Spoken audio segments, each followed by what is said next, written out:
The only thing we have to Beer. is Beer. itself.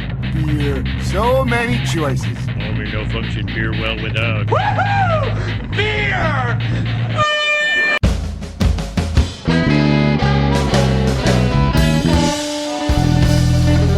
Hello and welcome to another episode of Beer Busters, where we're going to, of course, bring in the news and reviews of some wonderful brews. My name is Dan Baker, joined, as usual, by my co-host and brewerologist, WTF, Steph Hefner. and of course the demented and fermented Wayne Baker. Now, today we're back behind the mics, and in real time, it's been like a month and a half since we've recorded. Thank God, we needed that break. Yeah, I kind of got used to not doing it, so it feels Episode weird. 100 killed me. It was stressful but fun. It was very organized chaos, and it went off without a hitch. And we're back.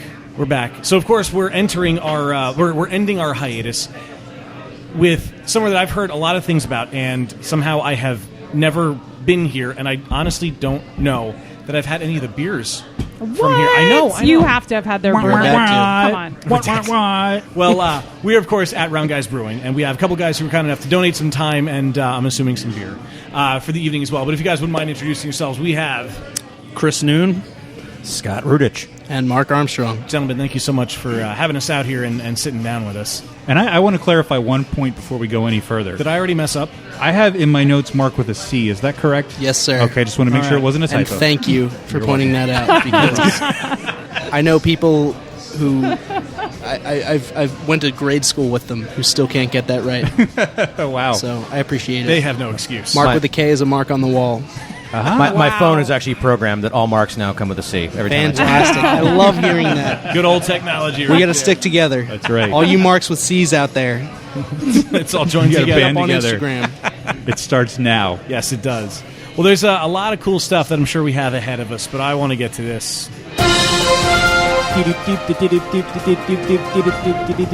So there was a point in time where I wrote things on the website, and that hiatus is coming to an end as well. So I have an article that has pulled up on the website, so make sure you go and check it out. There's a series of beers that I really, really enjoy because it combines beer and donuts, and that's just amazing. Rogue has announced their upcoming 6th beer in the Voodoo Doughnut series, which will be the Grape Gorilla Ale. Yes, that is my favorite Voodoo Doughnut. There we go. Yes. The series of beers is a collaboration, of course, with the famed Voodoo Doughnuts, which originated in Portland, Oregon, but now has locations in Eugene, Oregon, Denver, Colorado, and Austin, Texas. My favorite. So, oh my God, I'm so Steph, happy. why don't you tell us about that donut It's then? the best donut ever. Okay. What makes it so great? Because What's it's so great grape. How is grape not amazing? Grape is phenomenal. So it's a yeast-raised donut, which has vanilla frosting, grape dust, and lavender sprinkles. And according to Rogue's president, Brett Joyce, describes the beer as saying, the beer is fantastic. It's got a great grape essence that doesn't taste like cough syrup. It's grape in a great Although way. Diamond Tap was pretty banging when we were kids. That was Come my on. favorite cough That syrup was when I the was a best kid. part Not about gonna being lie. sick. I think was I prefer Diamond Tap. I think I like the cherry one better. No, grape. Wow. Diamond Tap's how my parents got me to go to bed. Nice. Yeah, Pretty that's good for that. probably Now- So is how it beer, worked for us. actually. I'm going to go on record and say that I have yet to like any of the Rogue Voodoo beers. You know, I don't like any of them. I'm going to However, go on record and say I've yet to try. Wow. I've never had one of the Rogue I Voodoo haven't had donut all beers. of them. I Yeah. didn't have the lemon one. The lemon one was good. I actually had that. Oh, well, Yeah, maybe I'll give it a try. pretty But good. this grape one, you better bet your Exciting. asses I'm You getting guys a bottle ever had of any of this. the Rogue donut beers? No, I have not. Yeah, I haven't either. I have personally not. I have had them. You have had them? Which one's Yeah. your favorite? Chris drinks it all. I actually had the lemon.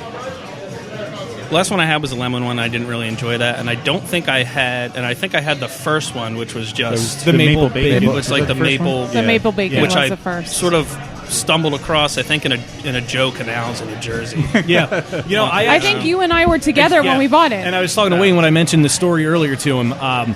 You are the reason that I found that beer. We went on a hunt for it, and that was the first time that I got a bomber bottle of beer and realized that you could pay $15 for a bottle of beer, which apparently was cheap for this bottle. We went to, it was Total Wine in Total Claymont, Wine. Delaware. Yep, That was, I wanted to get it for Brian for that Christmas. was way before we started the podcast. That was. So Wow, they- that was a while Yeah, ago. that was the first thing. and I made the people climb up into the rafters You to did. get it because they didn't put it on the shelf. I'm like, it's supposed to be out. Yeah. So the beer entered distribution as of November 2016 in 750 milliliter bottles. Clocks in at 7.5% ABV and about 16 IBUs. So the other beers, we briefly mentioned them in the Rogue Voodoo Doughnut series, include the Mango Astronaut Ale, which I have not had, Maple Bacon Ale, which the Maple Bacon Ale has also spawned Maple Bacon Vodka from Rogue, also available in 750 milliliter bottles. The Lemon Chiffon Cruller Ale, I probably said 3 of those words wrong. Pretzel Raspberry and Chocolate Ale, and the Chocolate Peanut Butter and Banana Ale, which was the second one. I have that bottle sitting on my shelf next to the Maple Bacon. See, those Ale. are the ones that I had, and I didn't like them. I don't think I had the mango one. I'll have to give them a try. Mango one I haven't. I think I've had the raspberry one. That was raspberry chocolate pretzel. I've had that too, I think. I feel like they'd be better if you're drinking them while you're eating the donuts. Probably. That's probably Their Yeah. donuts That's are probably- seriously banging. I think everything's better if you do it while you're eating donuts. Well, that is but very true. Voodoo Donuts, they're Yes. Voodoo banging. donuts are good. Voodoo donuts. They're banging. In other interesting beer release news, I think we mentioned this a while ago when they announced they were going to do it, but Dogfish Head's Beer for Breakfast is going to be released. It's, in case you haven't heard before, obviously you have This is the breakfast Scrapple beers, one, but right? yeah, this is the one I that has the can't wait. Scrapple I in love it. Scrapple. boy. Scrapple's the best thing for ever. anyone now. Agreed. The pork roll one too, right? Did they do that? They're doing a I pork think roll one? they No, I did. think that was Who was that? one in New Jersey. Flying Fish. Flying that, Fish. That That's what it makes was. sense. Oh, That okay. makes sense. Okay. Good guys at Flying Fish. Another Yeah. Oh, of course, yes. Good guys making good beer. Flying Fish, all I think of is tequila. If I want beer for breakfast, though, I just drink beer. Beer. For Well, breakfast. yeah. Cook the Scrapple in the pan. Yeah. Nothing against those guys. Just Much like donuts, everything in life is better is better if you're eating Scrapple while you're doing it. I as well. so That's agree very with that true. statement. That's very I true. don't agree with that. So No, I not pulled at up the article from Beer Street Journal for this. So it reads, you've heard of breakfast beers before. Typically, it's a stout brewed with coffee or maybe oats, maybe even a little milk or sugar in there. And then Dogfish Head could do it too, but of course that's not very off-centered now, is it? So, of course, they went through other things that they could put in, like bacon or OJ, which I think would be weird, but no, it goes with Scrapple. So for anybody not from Scrapple, it is your quintessential breakfast meat. If that you're has- not from If you're not Scrapple. from Scrapple, If you're not from Scrapple, it's, no. If you're here in not our hometown of Scrapple, Pennsylvania. well, that's pretty much the only place you're really going to find Scrapple. Someday there will Scrabble, be a that's Scrabble pencil. There's more than I'm likely. sure Scrabble. It is a beautiful thing. Yeah. There probably is. In Trump's America. Like a population of... Oh, God, no. That crumb creep. But if you're not from the Northeast, so basically Scrapple is just like pork scraps with spices held together with cornmeal. And It's disgusting. no, it's amazing. No, it's It's like pretty bad. breakfast I'm not meatloaf. from here. It's pretty bad. Oh, I love it. breakfast. Pork roll? I love pork Breakfast meatloaf Scott, is you got me. actually like the best descriptor yeah, of you it got ever. Breakfast meatloaf. You Yeah. got me on the wings, Scott. Yeah. Give me the Scrapple. So You know, well, I guess it's an acquired taste. I mean, you kind of have to be... I love it. you have to be a meat Yeah. eater from this area. When it's from nice and Scrapple. crispy on the outside and soft on the It's, inside. it's done right then. It's so done right Beautiful. then. Like a toasted marshmallow made Now of here, meat. don't made of people meat, usually exactly? Don't you either put like syrup or ketchup on it? Oh, yes, can. you do. Yeah. You can do It's- either or or both. some It's people. funny, yeah. The blood of lesser Treat creatures. yourself. I mean, Go for the gusto, America. Live like there's no tomorrow. It's funny because there you very say, well may not be. It's funny you say maple syrup because it breaks down the ingredients, and it's maple syrup from the trees at Northfield Mount Herman High School, which is where Sam Calgione met his wife. Barley smoked over applewood. You have roast chicory, lactose, milk sugar, Guatemalan Antigua cold pressed coffee, and This of is course way too fancy for Scrapple. I'm sorry. from Rappa's Scrapple. This is artisan Where is Scrapple. Rappa's Scrapple? Are they local? The Scrapple you buy at Whole Let me Foods. tap on the link and find out. But the beer Wait, is you already- can buy Scrapple at Whole Foods? I Oh, don't believe that for a second. Is that what you said? I'm sure you could. Probably could. It went to a dead link. I don't know where it is. Oh. But you can Google that, of course. It's in Scrapple, It's Pennsylvania. in Scrapple, Pennsylvania. Obviously. But it entered distribution as of November 7th. So go ahead and drink your Scrapple while you can. And Drink your donuts and drink your donuts. Scrapple. That's right. And you know, God bless Gout and suffer with me. Wow. But So you drink to need that. cherry juice too. Yeah. I think that's the name of this episode. God bless God Gout. bless Gout. Cheers. We got there already. We did get there already. I'm glad we got that one out of the way early. But as I mentioned earlier, we are, of course, at Round Guys Brewing, and I'm happy to be here. And I couldn't think of a better way for us to end our hosting hiatus, if you will, than a brewery I've heard so many good things about and haven't really been to before or had anything from. So I'm excited to learn about you guys and get to know you guys here at the table as well as what Round Guys really is. So when did Round Guys come into existence?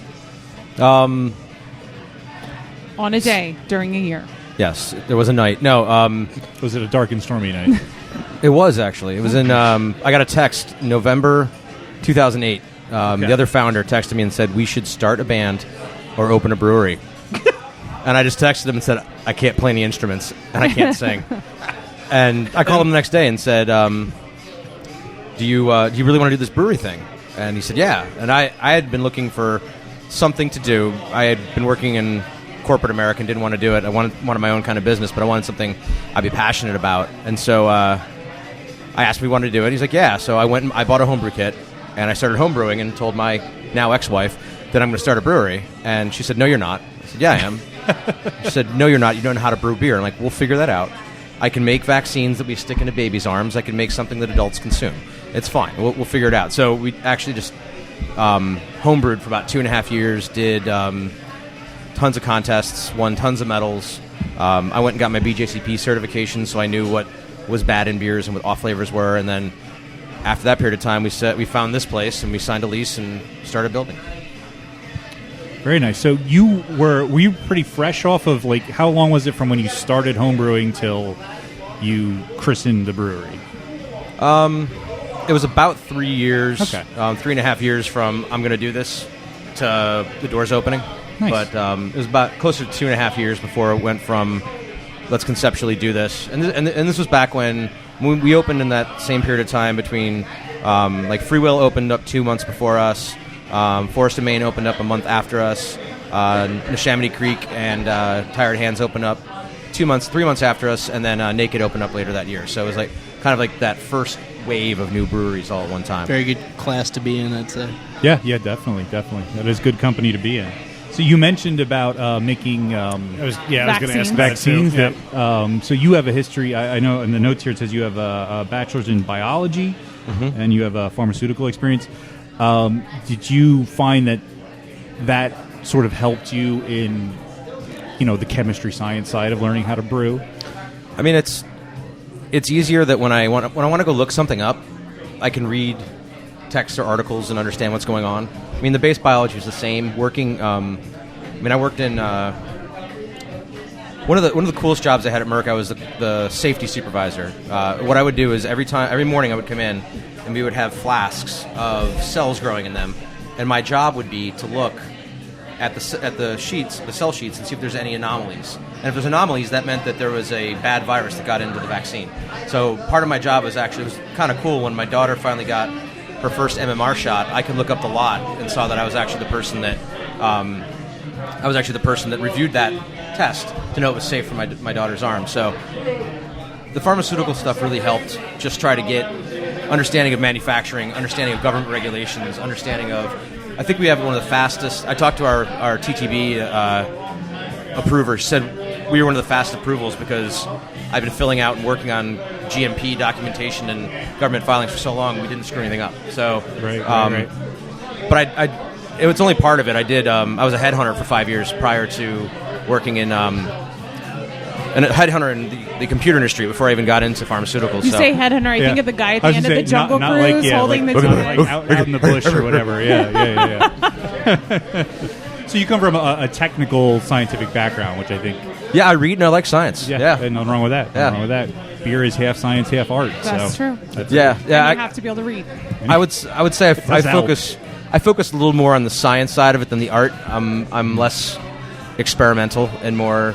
let's do what, let's kind of follow the rules kind of thing. I don't know, that tap list on the chalkboard, there's some very experimental things up there. Who's the experimental one back there if it's not you, Scott? Well, I mean, some of the ones up there, like Cyrano, the Mango Cherry Saison, that's something that, as you're tasting, one of the best things I did was actually went and got formally trained as to how to be a beer judge and recognizing palates and flavors. And so, a lot of times you taste things, and it carries over, too, in our kitchen. Chef will bring me something, I'm like, it needs this or it needs that. And it's a great thing about Mark and Chris. They have phenomenal palates. Thank you, Scott. Feel the love. We do our darndest.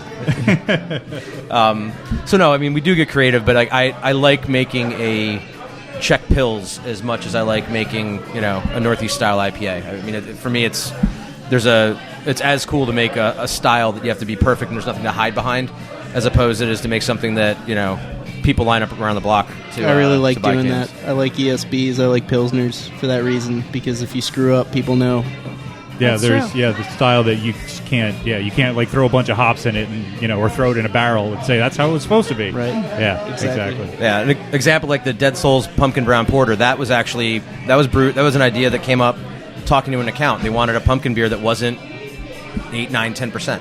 So Right. that was something that we did for an account, and then it just kept brewing it. So sometimes we're doing something with Doobie's Bar for Bowie Week, and I'm really excited about this. yeah, and that was just sitting down and I can tell. that was just sitting down and talking to the owner about what she likes and what flavors she likes, and she doesn't like hoppy, but she liked certain different beers that we had, and sometimes you do the creation just from chatting, and a lot of times too, like someone will say we should make a beer named this, and we'll craft a beer based on the name. Like we won't even it'll, and sometimes it's like, hey, we've got a really great beer, what are we going to name it? But there is creativity that's involved. It's just I like to be a lot more sciencey, and I'm more focused on how are we going to, if we're going to brew this, how is batch 4 going to taste like batch 3, like batch 7, and consistency, rather than just sprinkle fairy dust and hope.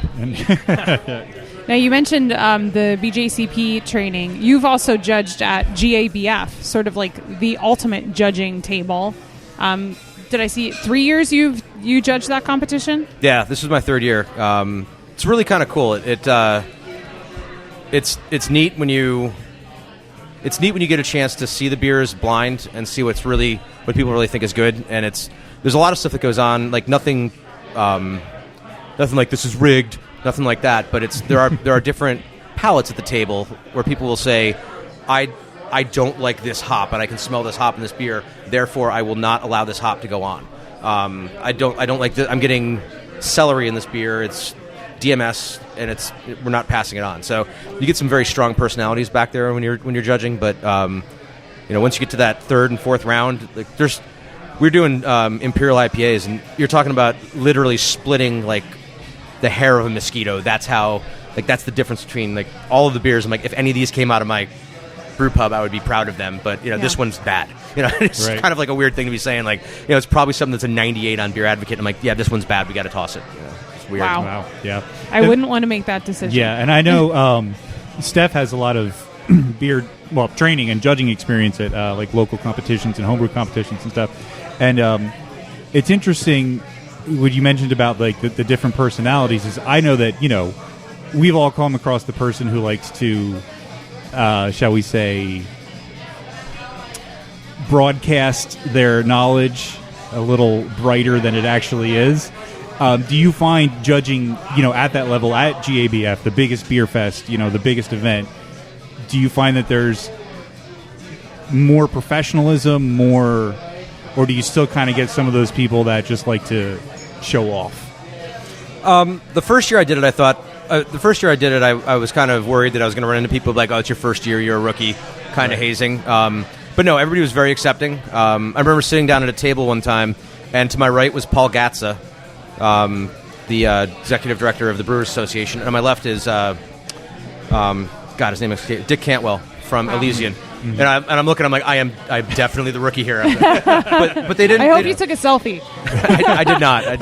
Not allowed to have your cell phones on at the. Damn it! Oh yeah. But I found at the homebrew levels, you've got a lot more people that are kind of pushing you around and be like, I'm a Grandmaster 3. This is the best beer. You're wrong. But at that level, they really do respect, and they're willing to talk too. Like, one of the things, diacetyl. I'm blind to diacetyl in a lager. If there's diacetyl in there, I might get a little bit in my throat, but in terms of flavor, diacetyl in a sour, it sticks out from like a sore thumb. So, especially when you're judging with other judges who don't know that, you're like, no, there's a lot of diacetyl in here, and sometimes you have to go with the other judge's palate that they know a little bit more than you do. Right. But you're judging with either 7 other judges, 3 other judges, or 4 other judges. So it's different than BJCP when it's just you and another person. Yeah. When you have 4 judges that are all sitting there and they're like, no, 3 of them are like, this is fine. And one guy's like, all right, well, I guess I'm wrong. And it's really the goal is not to die on a hill, not to like this beer is the best beer, because when you're doing it, you're judging probably 36 to 48 beers in a morning session. So it's not like homebrew where sometimes it's 7 or 8 in an afternoon. It's a lot more. So wow, it's quite an experience. So, Chris, how are you? I'm good. Thanks for asking. You haven't said much over here, so I think we should make you talk. Yeah, Chris. Yeah, I think I don't know. I do most of the talking outside the brewery, so I tend to, when I'm in here, I tend to. Your official title, according to my notes, is the Resident Beer Geek and Beer Trader. There's one inaccuracy there. I don't really trade. Okay. I just sort of collect, run in circles. Although it also says you do do. a damn good job. Yeah, is that I saw accurate? that. I like that. On the sales end, I think I probably do, but I don't. He's being modest. No, he's absolutely awesome. But yeah, I've been able to get my hands on more than a few things. I think that a lot of people haven't. I mean, even in this area, which it's like. What's the one that you can say like, yeah, I got that. Like that's your white whale. It's a better way to put it. What's the white whale? I was going to say what's golden the great ticket. white buffalo? It's probably the entire top shelf of his collection. You can only pick He's got some one. gems. The house is on fire. You can only grab one bottle. Screw the family photo album. Well, I think I think that he'd burn if he only had to grab one. burn alive. Do I have time to drink one and grab one? That's a tough. I think one of the better beers that I've had in the last year is probably Bourbon County Proprietors 2013. Oh, nice. I think that's probably ranks right up there. What else have I had? Vanilla Rye, of course, always a winner there. Is there something you haven't gotten your hands on yet that good question. you're just like... For a while it was Double Barrel Hunapu. But then I just had that also. So when we did the game at Humeville when we had Natalie on from Founders. That was one of the beer. I forget what it was going for. There's this website, My Beer Seller. Oh yeah, where people sell bottles of beer, and it's one of those where you're selling the bottle, not the beer inside, but everybody's obviously buying it for the beer inside. And that was one that was some ridiculous price that they were asking for. And there's bottles on there. I mean, I've friends, chasing Cantillon. I spend a lot of time chasing Cantillon. Personally, I'm not a fan, but I get it. And there's bottles out there like Don Quixote and whatnot that you're going to pay $10,000. Yeah. Oh my god. On the street, so to speak, for that. Yes. The question I always ask Chris somebody's is: trunk. have we gone too far? Yes. Yes. Hands down, yes. Have we gone to? And I think the answer is yes. When you're in the industry, you kind of realize, but yeah, I mean, coming from one side and then, sort of working. I worked in the brewery here first before before they realized I had too big a mouth on me, so they sent me out sales. Yeah, it's interesting because I find that generally people, and I don't know why this is, but people who brew professionally won't chase. Yeah. Why? Because I think general. we realize you don't have to. Yeah. When you're in the industry, you know that there are so many local options that are amazing. Exactly. Yes, there are local options that are shit and terrible. Yeah. But there are, why go pay all that money and chase that beer when you can And there's also go 20 miles and probably get something just as delicious. When you're on the other side of the table in the beer industry, there's also always that chance you're going to go work a fest and somebody's going to hand you a bottle of something really awesome and be like, try this. That's and true. Be like, we have been okay. very fortunate that that's how we've had most, at least how I've had most of the best beers and rarest beers I've ever had. we don't have to chase them at events and People breweries. bring them to us. Yeah, when Hetty was hours. first, that was That's the first true. big I didn't trading. think of it that way. I would get a 4-pack of Hetty dropped off probably like every 3 weeks. People are like, have you had this beer? I'm like, no, I've never had it. No, never at all. But also, what is this heady topper you speak of? I would always, Chris and I have had a couple of conversations. I would say it's just a beer. Yeah. No matter what it is, it's just a beer. And there's, I had a debate with somebody. They brought, some crazy beer from a brewery that, you live up in a tree. And I was like, we can make this. And they said, no, you can't. I'm like, yeah, you can. Any brewery that has good technique and understands the process can figure out how to brew. I mean, there's no real secrets with. There's no magic ingredients. No. It's just it's just the process. Yeah, No. exactly. Even we were talking about making Beat Pulsing, the first beer we're going to try.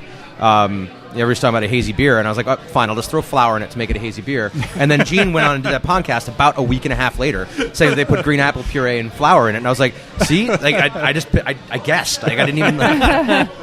That's too funny. So, Chris, beyond getting amazing beers, what is your actual role for Round Guys? I am the sales rep for this company. Yeah, so So I go here's your around and chance peddle to- our wares. Yeah, brag. Tell how tell have us. you helped to grow the Round Guys brand? Well, I'm still fairly new. This is actually. your quarterly review, in case you didn't yeah, know. Yeah, it would be about a quarter every year. Yeah, Chris has a lot of connections. He's being modest. I think I concentrated first on sort of upping the visibility for the brand, and for me that meant sort of the major suburban tap houses in the area. Right. I knew we had a good product. I knew it wasn't getting in there. I didn't know why, but I didn't really care. And I went out and just created a list and went down the list and check. and brought in what I thought would be appropriate, and it worked. So it ended up being a really good start for us. So how far does the distribution extend at this point? Well, I mean, I do Bucks County, Montgomery County, Lehigh Valley. As I understand it, I think I can go into New Jersey if I want to. Nobody wants to. But You're saying it, not us. Hey, we've been there a couple times. you know, I would love to sell our beer at the Jersey Shore. I've said it from the beginning because my family and I go down to Long Beach Island a lot, and I see the Chamonix Creek and Free Will down there, and I said, Like, well, we could be there why too. can't we be down Yeah, there? exactly. Yeah, we have distribution agreements in 18 of the counties of New Jersey, and we technically have distribution in 29 counties in Pennsylvania, but we have not sold beer in the Lancaster, York area in 2 years. We haven't sold beer in Harrisburg in 3 years, mainly because we haven't had the volume to send out there. So we've been doing a lot more local. Even like we don't really even get into Delaware and Chester County very much anymore, because between what he's selling at some of the local places, and I do a lot of the Philly stuff now. We had someone who's helping us in Philadelphia, and now we're self-distributing, so I'm delivering a lot, and I'm getting a chance to shake hands with a lot of these beer buyers and bar owners, and just kind of changing things around. We're keeping it tight and right. Yeah. It's kind of neat. Chris can go out, like we'll tell him, hey, it's Monday. Tomorrow when you go out, you can sell Russian Imperial Stout Quad. That's what we have in inventory right now, and next week we'll have 2 or 3 new fresh things that you can go out and sell. And it's a little bit different than before, when we were just trying to fill our wholesaler with certain things in stock and make sure everything was always there, and then we relied on our wholesaler to find placements for it. Now it's, hey, this beer is 2 weeks old. If you want something that's fresh, you want something that's done right, this is the way to get it. And Chris is doing great with helping us with that. Are you pleased with the way it is now, or do you see a need to start expanding and brewing more so you can fill those markets and continue to expand? I think personally, with where everything is going, I mean, just places like, I have not been to Hidden River, I have not been to Stickman. I know Ethan. The guys from Hidden River have been here. Le Cabre just opened. I haven't been to Levante. I haven't gotten a chance to get out to see these places. So for us, it's always been about, there's no reason for me to sell beer in Westchester if I can't sell my beer in every bar in Lansdale. So you need to own your backyard. I It's respect a really that. good way to look at it. Yeah, that's very true. Even Jersey, like Jersey's going to come and pick up some Russian Messenger, and what we're trying to do is work with accounts and work with our distribution partners to, like, what's going to sell. Instead of you picking up 6 or 7 cans, what I want what's going to sell best in your market. I'm going to give it to you, so then people are going to look, oh, it's in Lansdale, and they're going to come to the pub. Because ultimately, what we need to do is we need to build our brand, build our base, and get people coming here for the experience of getting all the beer. Where else are you going to get 18 samples of beer for $30? It's just unheard of that a brewery our size would have 16 beers on tap at any one I time. noticed the paddle when I came in. I think it's the biggest flight paddle I've ever seen. Wow. Oh, wow, I didn't see those. Yeah, I'm seeing them now. Oh, yeah, Wow. you were getting the heavy stuff from the car. That's They're huge. old barrel slats. Is that what they are? Oh, that's nice. cool. That's good. creative. That's really cool. Stole that idea from Oscar Blues. Oh, okay. We're out there, yeah. All right. Also, cool. Jefferson Starships playing right now. Yes. I heard that. Built this city on rock and roll, baby. That's right, my we God. did. That's right, we did.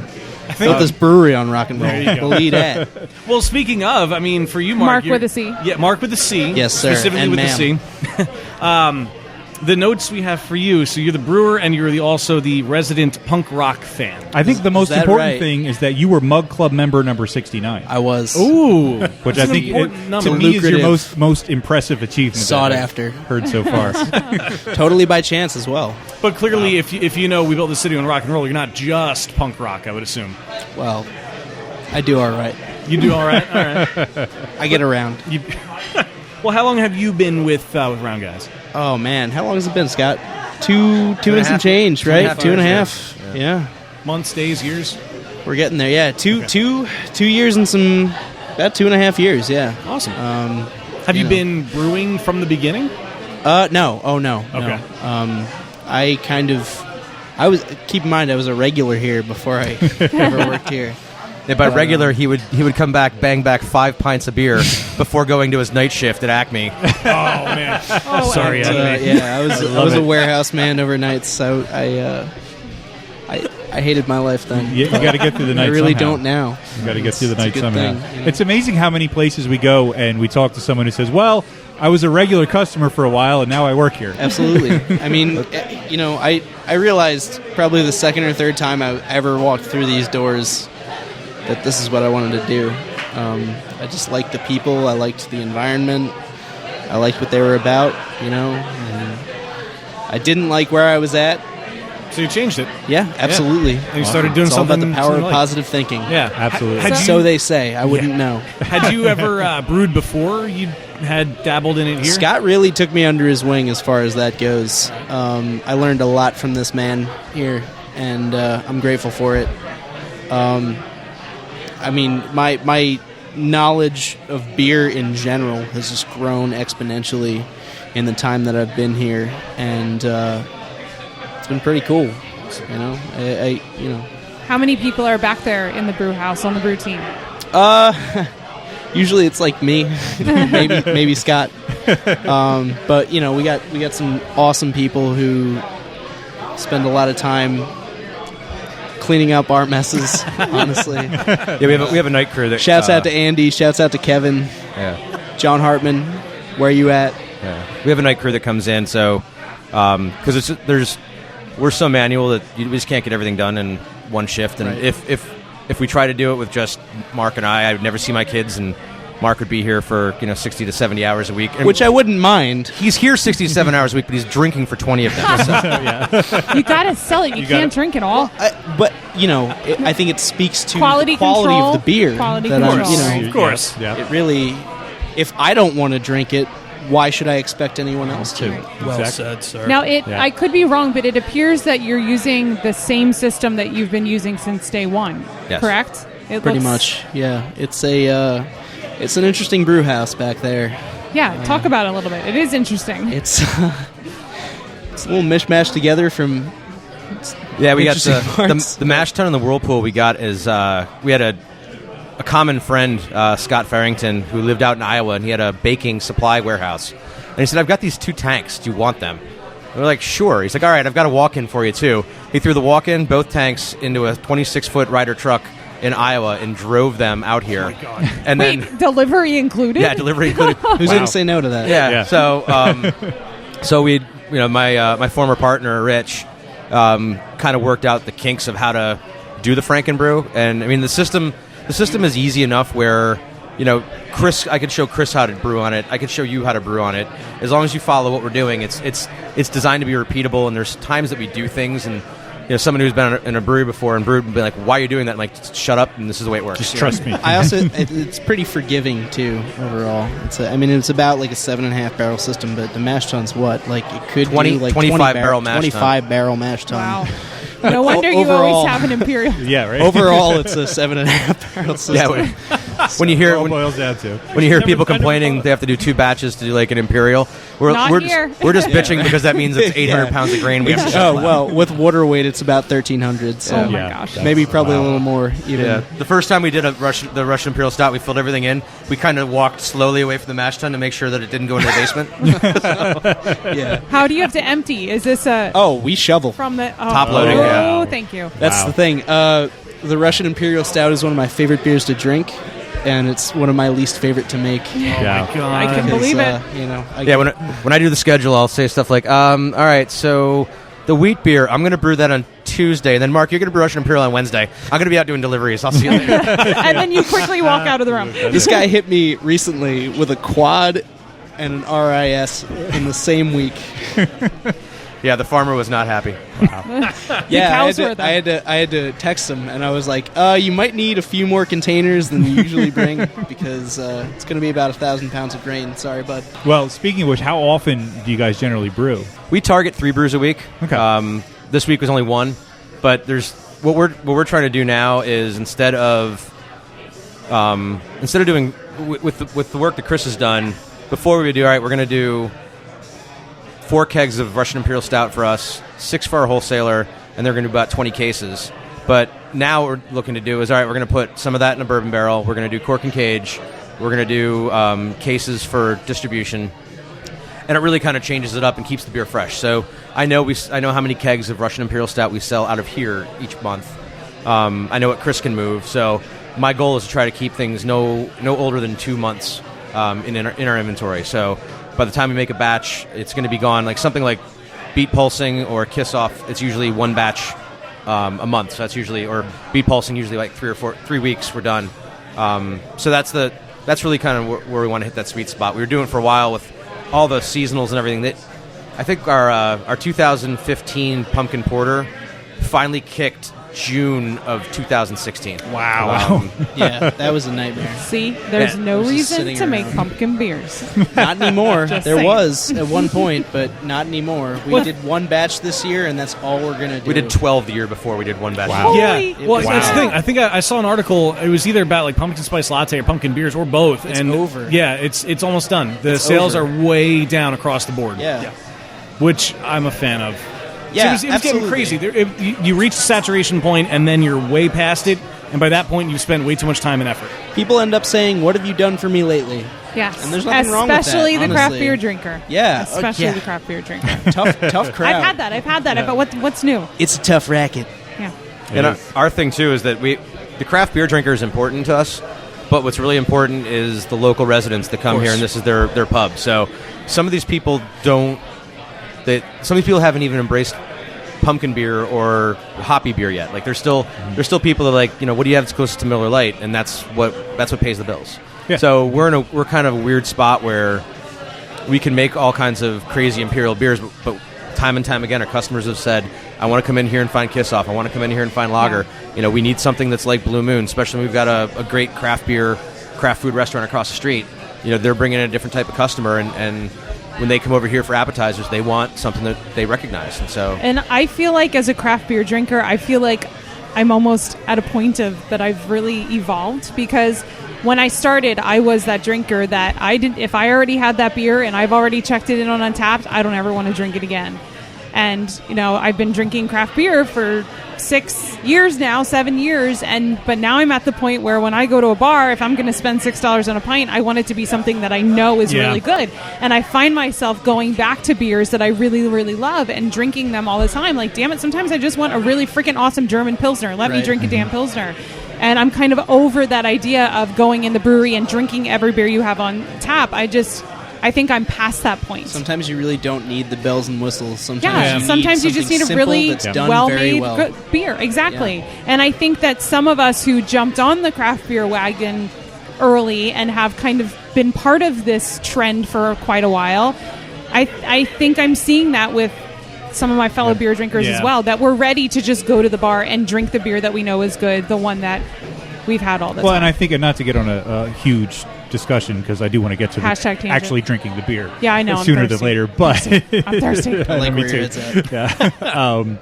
But I think, there's a lot of rumblings in the industry right now. There's been some news that isn't that great, and some people saying that the tide might be going back out again. Is the bubble bursting? Exactly. I didn't want to put it in those terms because it's more scary, but nothing's this scary. I think as if a shakeup is coming, and it looks like it might be, I think where things are going to land is I think you're going to see more of the breweries that are just brewing good, traditional styles of beer, serving the locals who just want to come in and drink a good beer. Maybe they just want a lager that's kind of like a Miller Lite but better.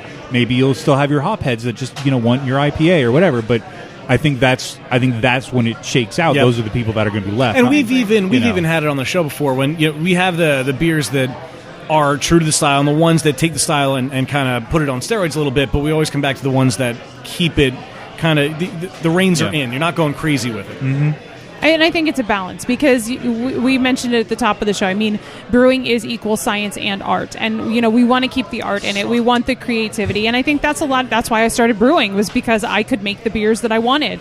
I could make a freaking spicy-ass beer if that's what I wanted to drink, and no other brewer was willing to make it. I'm going to make it, But Yeah.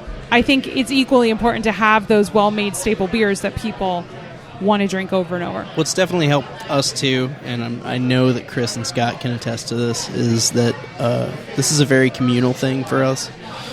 Our community is what keeps us going. Our regulars, they grow to be a part of the family. We love these people. And I think that's also. I mean, I think you're going to see brew pubs surviving a little bit better if they make good beer, as opposed to very small production breweries, because I think that's more what it's about. It's about the destination. Yeah, it's an experience. About, your local place to go and drink the local beer. Yeah, what you're going to see a lot is the unbridled expansion that some of the other breweries have had.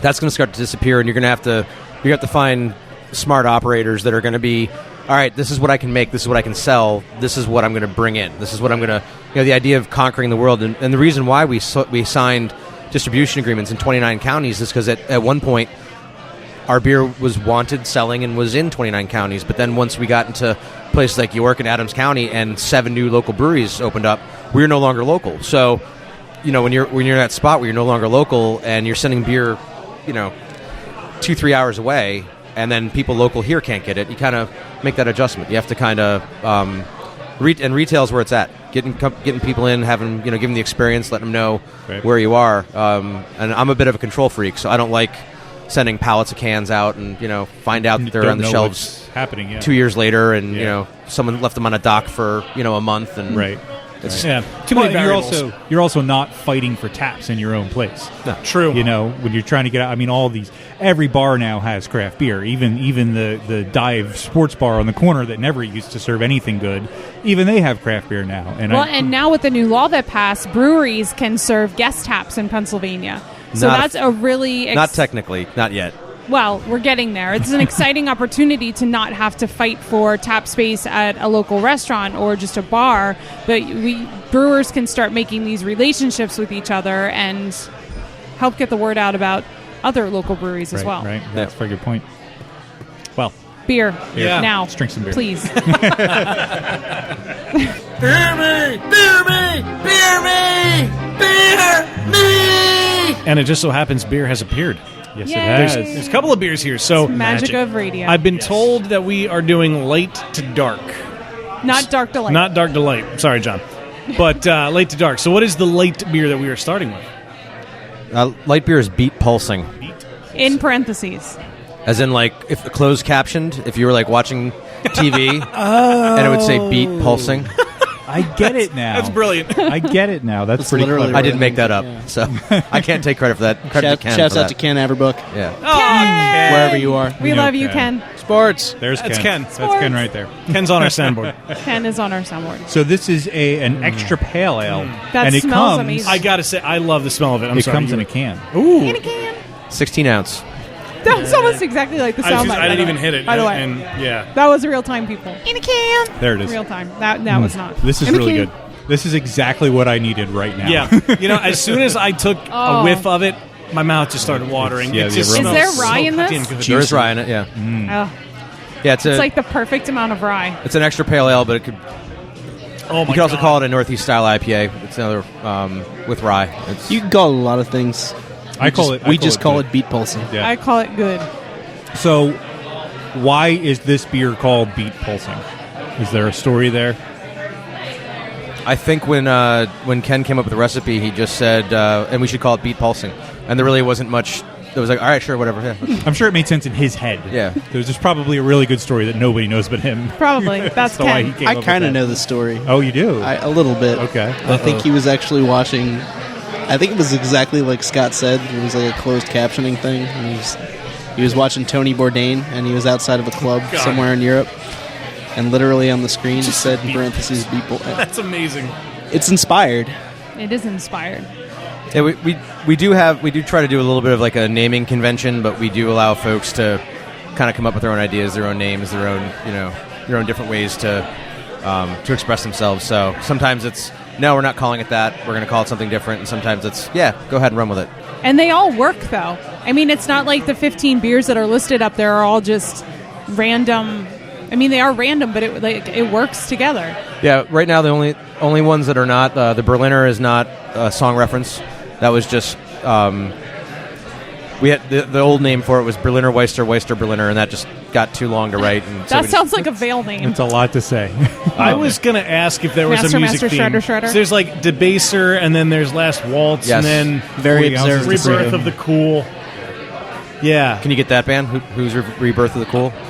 Oh, I was just going to go back to Miles Davis, but also Diggable Planets and the Afghan Wigs. yes, No I actually idea. did a song I have no called idea what that is. Rebirth Okay. of the Cool. All right. We are not cool. we're a bunch of nerds here. It's cool. I I'm not think gonna I lie to you. might have listened We to are Afghan a Wigs bunch of nerds. once. What else is there? So what's Digging in the Crates then? Where's that from? So we've got an old 70-year-old DJ that comes in and does vinyl on Mondays and cool. literally digging through the crates looking for All right. So it's What makes it an intergalactic Pilsner? Beastie Boys. planetary. Well, that I was. Beastie Boys decreed it. Well, I and it got was so. the They did, I got yeah. the connection, but why? Never. It was more. It was.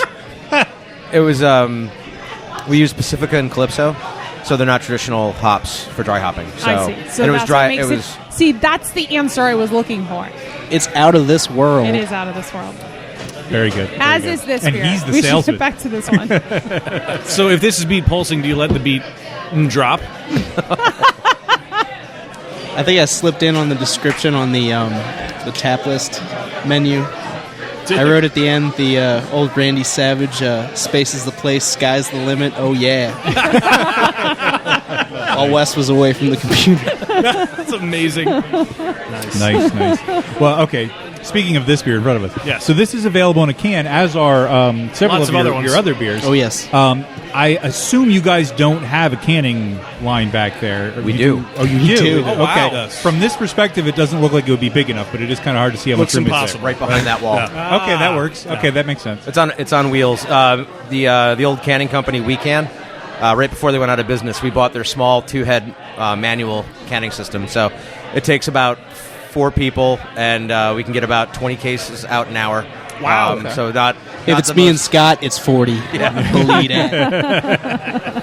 we have Chris help out on Fridays and Saturdays. He comes and does cellar work and packaging and stuff like that for us. So I mean it's not ideal, but it keeps us out of trouble. It allows us to keep stuff in the takeout fridge, which is the most important thing. Is that people come in here, they can get pretty much. We try to get as many as we can up on the board in cans. If we run out of things, we run out of it. We'll take a keg and we'll can out of a keg if we need to, just to get 6 or 7 cases, so that we have stuff for takeout. Got to give the people what they want. Exactly. right. And how many of your beers do you can? We have 9 shrink sleeved cans in 12-ounce cans. Okay. And then when we're doing our mug club beer, we do a mug club here. Every month we do a brand new beer, a beer we've never made. Might be a tweak on a recipe, might be a completely new concept. And we try to get those in 16-ounce cans. Okay. Those we'll do. So like Beat Pulsing and Digging in the Crates were both done in those 16-ounce cans. And that's how we'll keep trying to keep things fresh. We did 40 ounces of Freedom we did in cans. We're on our last half barrel of that, and we're out of cans. So we can't really make any more cans at this point. So. Yeah. Have you ever bottled 40 ounces of Freedom in 40-ounce bottles? So That was the plan. We that wanted was- to so badly. I don't want to skip ahead because I know we're tasting that later. No, but we really wanted. It's a good question. Sore subject. Sore subject. Me and Scott, we wanted our own That's malt the liquor. sound of the can of worms opening. Before I even worked here, I was like, Scott, can you make malt liquor sometime? And he was like, I've had that idea. Yeah, and the idea was to put it in a brown paper bag, and just the label would be stamp the our brown label paper on bag. it, yeah. That's it. Oh, that's cool. Yeah. Like a stamp, like a So we Classic. went to CBC, and it was the second day that Scott and I were at CBC, and I was on my way in. He got in there a little sooner than I did, and I was on my way in, and I was just walking through the expo, and I texted him before we met up, like as a joke. I was like, none of these clowns have any fucking 40-ounce glass screw-top bottles. I'm leaving. This expo sucks. I want to go home. And we came across a guy who literally had glass 40-ounce screw top bottles, and we were like, "You got to be kidding me, dude! This is awesome. like this is a unicorn for us. We want this. Like, give us your card, please, because we have this idea that we're gonna make this malt liquor." And apparently, Scott, how did that pan out? Well, I called them, and they were completely confused. We have what? They had no idea. But you what had we them. were talking about. The guy showed it to us, and I was don't know if there. it was some I saw carnival it. barker or what. But Yeah, and then we called them up, and they said, "Okay, how many truckloads do you want?" I'm like, "I literally want 7 boxes of them. Like, I don't want, I don't no want a truckloads. So I said, "How much would it be for LTL?" I said, "I'll pay $250 for you to ship me one pallet," and they gave me the price. I'm like, "All right, how many are on a pallet?" And it was something like, somewhere on the order of like 900 or 1,200 40-ounce. So I called it Free Will. I'm like, "Did you still want those 40-ounce bottles?" Like, "Yeah, we were thinking about that." I'm like, "All right, can you split a pallet of 1,200? Yeah. Like, no, not No way. not happening. not in the So- cards. So yeah, man. that was the thought, that was the concept, and then it was just like it was Someday. taking it too far. It was like, nah, Someday. it's not gonna work. So That's a shame. It's an idea to keep We in the did back our of your head, though. damnedest. Yeah. I mean, you gave it the old college try, and we made some phone calls. one day it'll happen. We kissed some hands and shook some babies. That may have been the problem. I think you may have gotten something mixed up retrospect. there. Yeah, I think that may have been. But speaking of the beer in front of us, Yeah, I was just. What's this other one? Now that we're on the dark one. Ooh, it smells fantastic. Smells chocolatey. Thank you. So this is a Baltic Porter. I'm a huge fan of the band, Ooh. and their last concert is called The Last Waltz. So You may have seen the Martin Scorsese documentary. It was a concert on Thanksgiving, and I happened to do my last gig in corporate life right around Thanksgiving time, 2012. So we brew this every year, once a year, just one batch, do some wax dip bottles and some draft, and it's just to commemorate the last waltz with corporate world pharmaceutical days.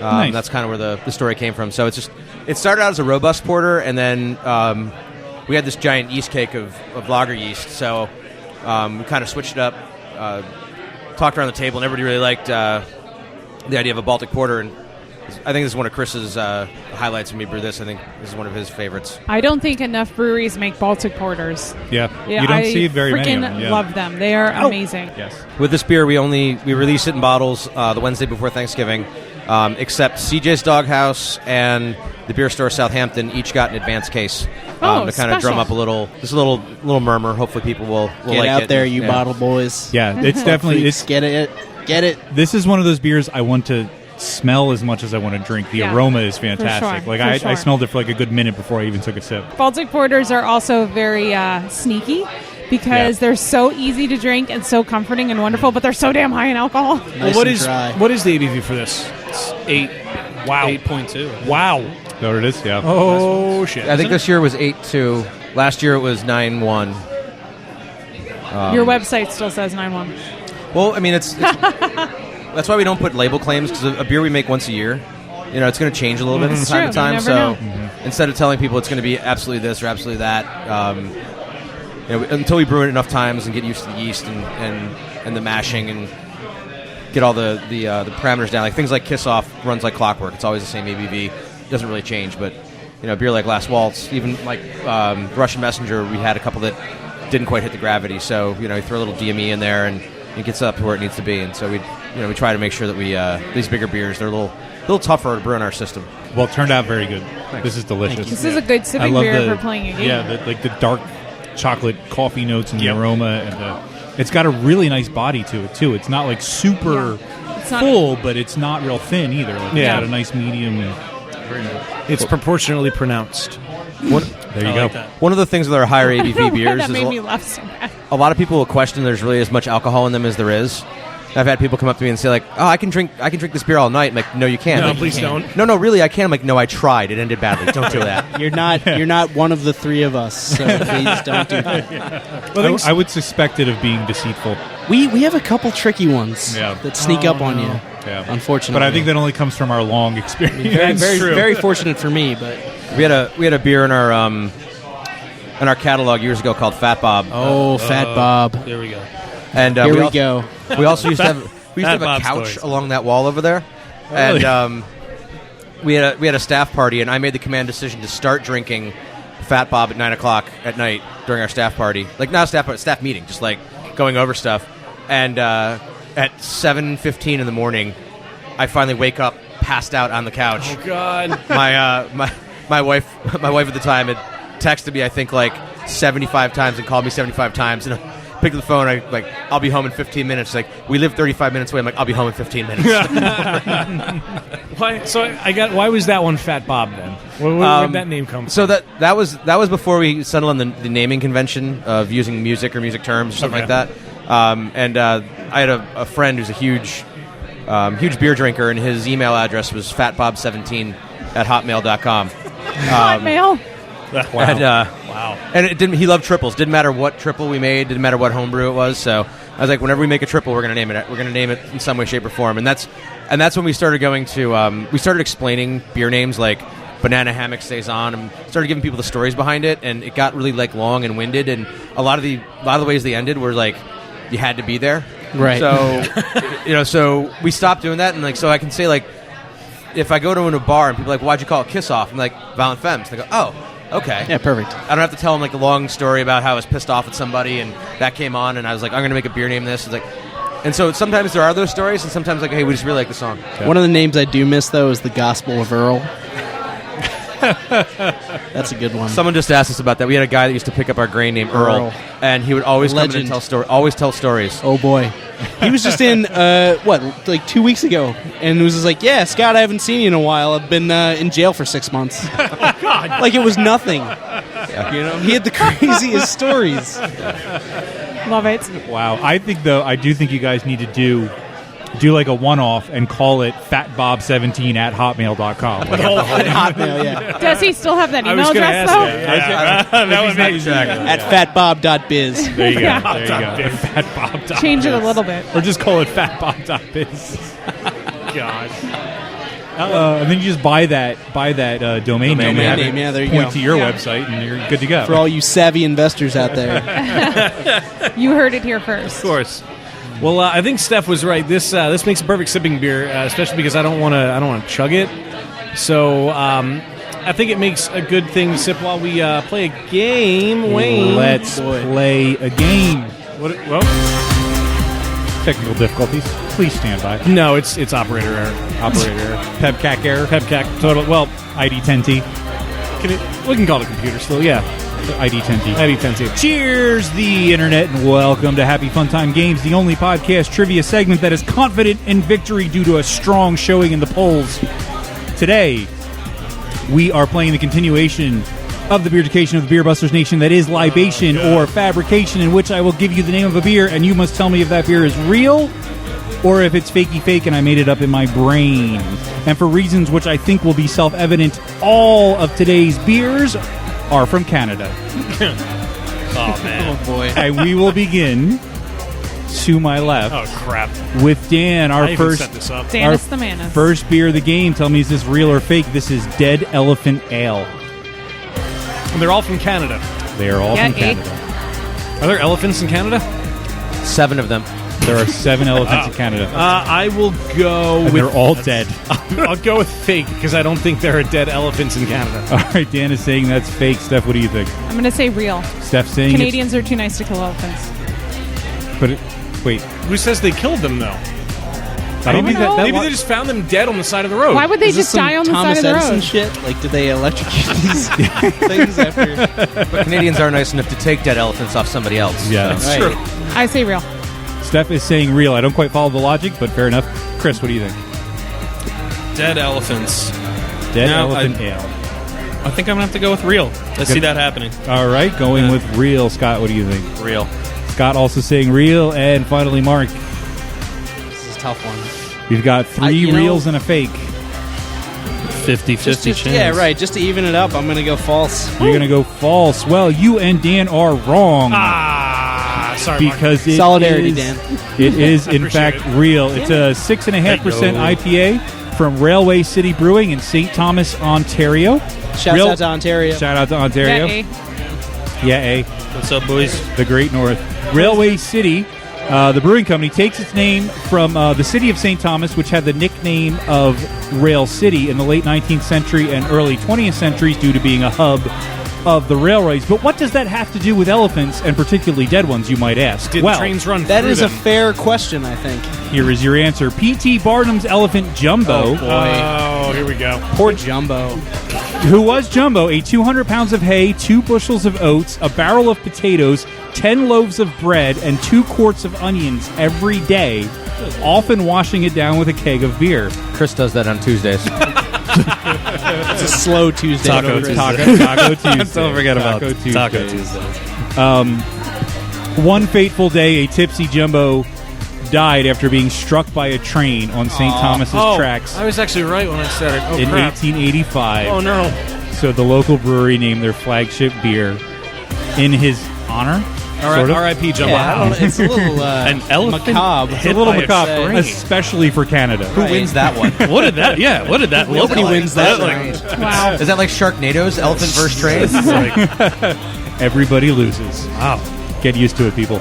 Moving on to Steph, who's going to guess first on this one. And this one is Calgary Red Eye. Is that real or fake? Real. Steph is saying that is real. Chris, what do you think? That is real. Saying that is real with confidence. Scott. I'm going to say fake 'cause it's actually Calgary Red Ale. Okay. And it's actually Red Eye, not Red Ale. Mark, what do you think? Well, I mean, it seems like Scott's got the inside track on this, so I'm not going to go against my boss on this one. Honestly, I'm going For false. once. You going false? Okay. Once. Oh, boy. Scoo. And finally, Dan. I gonna say real. Dan is going to say I've got real. reason, and it's probably gonna bite me in the ass. Okay, what's your reason? Because red like flame, Calgary Flames. That's what I was and thinking, Wayne's too. not gonna make a sports reference. No, on he his doesn't own. know I don't know what you're sports. talking about. The hockey team in Calgary. Oh, there's a hockey They're team. very popular. Okay. Calgary. Calgary. I did not know that. It is fake. God damn it! I knew it. Meaning Scott and Mark Thanks, were Scott. correct. I was It is- thinking the same thing. I'm like, he doesn't know the Calgary Flames. it is not a beer per se. It's not a brand of beer. However, Calgary Red Eye is a drink that is a mixture of tomato juice and beer associated with Calgary, Alberta, and the surrounding area. That Why- just why would sounds- you do that? That's disgusting enough to be Canadian. It's the Canadian version of a Bloody Mary. But they also have poutine, so I can't really fault them. They do, and Canadian bacon, and moose. Also, a great movie. Yes. moving Michael on. Moore before he did political documentaries. That's absolutely right. I'm glad you know that, Dan. Love that movie. Chris is going to guess first on our next beer of the game, and this one is called Backhand of God. Is that real or fake? I think I have that on my personal list of beer names. Oh my god. He's got a long one. That is my name. Whoever made this, but I'm going to go for real. I hope it's real All right, go. because I thought of it. Okay. Well, don't you then hope it's fake so that you can use it? Well said. Also, if it's fake, you both thought of it separately. Interestingly, though, in Canada, there are several beer names in Canada that also are names in America. You don't have to worry about that. There's no sort of infringement. No. infringement there? Oh, Okay, that's so a either good way. point. So are you going to stick with your original answer? I am. I never waver. Saying it's real with confidence. Moving over to Scott, real or fake? I'm going to go fake. Scott is saying that is fake. Mark, what do you think? I'll go real. All right, you go. Mark Why not? going Didn't you real. just say I'd never go against my boss? No, just that one time. Just that one. Just Just that that one one. And it actually worked out for you. I mean, did work just, out. Just saying. Dan? I forgot the didn't. name. I What's the was Backhand of piggybacking God. on his answer. I'm not gonna lie. Backhand of God. Backhand of God. I was listening. will say fake. Fake. And Fabrication. I'm going to say real. Steph is saying it's real. Steph, Chris, and Mark are correct. God damn it. Because it is in fact real. I was thinking Slapshot of God would be better. That would be better. Ooh. That's pretty Great. clever. Paul Somebody- Newman. You can Google Very that nice. now and see if that's real or fake.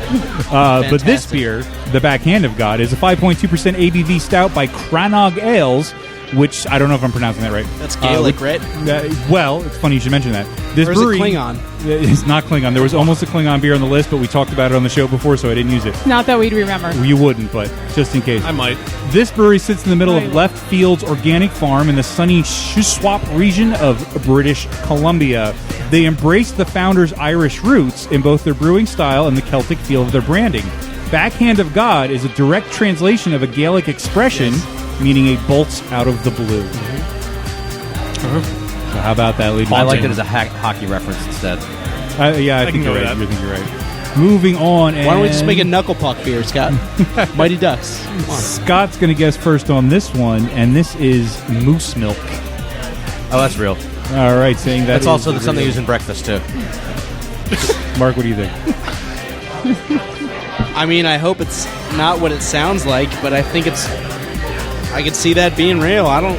Have you ever seen a moose in real life? Have you ever been up close? No, and only personal with a on moose? TV. My lord, are those things enormous? They're a lot They bigger are in person. fucking They're enormous. small on TV. Like elephants. They are, Very it's- smelly. And when they stand in the road, they don't move. And Nope. you don't move them. Zero fucks given. And they will kill you dead.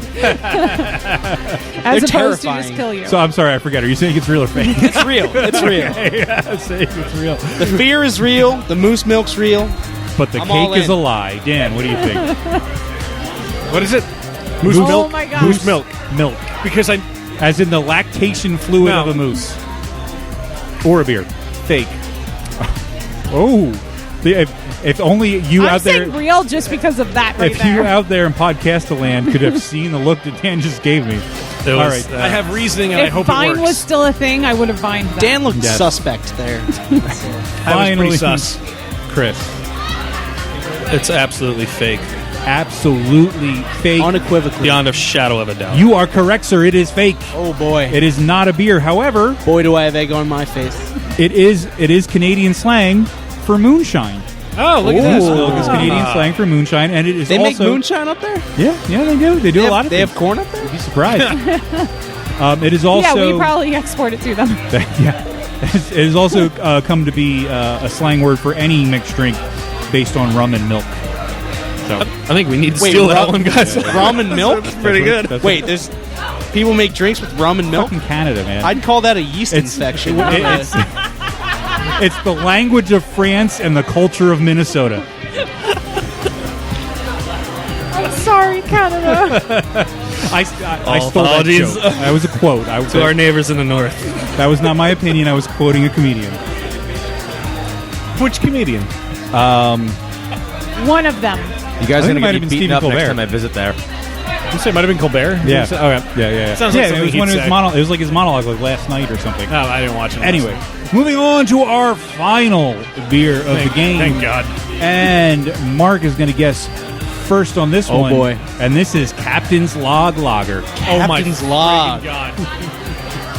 Is that real or fake? I hope that's real. All right, hoping it's real. I hope that's real. Hoping against hope. Dan, what do you think? How's that hopey changey stuff working out for you? We'll see. I want it to be Only real, but 20 I years. think it's fake. All right, Dan is saying it's fake. Steph, what do you I'm think? saying real because you're too lazy to come up with that many fake names. All right, interesting strategy. That is a great strategy. Yeah. I'm going to have to go the same way. You're also going to say real? All right, fair enough. And finally, Scott. I'm going to say real. Also saying real. Everybody but Dan is correct. Because it is, in fact, real. Although I will have you know, Steph, I had like 2 other fake names for this game, but I Save decided them for next time. not to use them. Captain's Log Lager is real. It's a 5% lager from Cameron's Brewing in Oakville, Ontario, which are real words. Since 1836, many a captain has used Oakville's first lighthouse as a guiding light during their evening voyages.